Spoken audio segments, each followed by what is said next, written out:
Kas yra terminas? Terminologija, kaip žinia, apima tikrovės dalyką, sąvoką, sąvokos apibrėžtį ir sąvokos žymiklį. Klausimas, kur čia terminas? Terminas yra žodinis bendrosios sąvokos žymiklis. Tai yra žodinis, pabrėžiame, nes jis yra greta simbolio ir tikrinio vardo. Todėl terminas yra iš tikrųjų dviejų mokslų objektas. Pirmiausia, sąvokos supratimo rezultatas ir jau tik paskui kalbinė išraiška, leksikologijos, gramatikos ir žodžių darybos objektas. Suprantama, kad lingvistams labiausiai rūpi žodinė termino prigimtis, bet ne termino turinio ir vietos terminų mikrosistemoje supratimo dalykai. Bet be šitų dalykų lingvistinė analizė negali būti nei visavertė, nei apskritai įmanoma.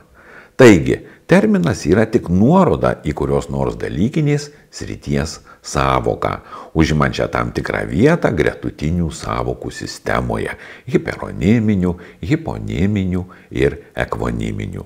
Pavyzdžiui, kas yra pelė? Tai pasakų herojus, tai multiplikacinių filmų herojus, tai kai kam mielas padarėlis, kai kam pabaisa kenkėjas.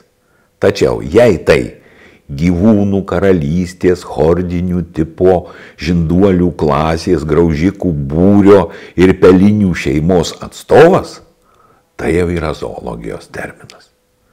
Žinoma, pelė gali būti ir įvesties įrenginys greta klaviatūros, stiliaus, grafinės lentelės, liečiamojo ekrano ir net touchpado. Tai jau bus kompiuterijos terminas. Taigi matome, žodis ir terminas skiriasi iš esmės.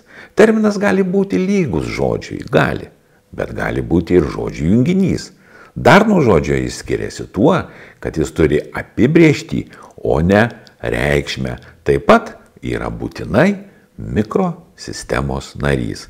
Taigi, terminų kūrimas, kaupimas, sisteminimas ir pateikimas yra terminologijos darbo dalis.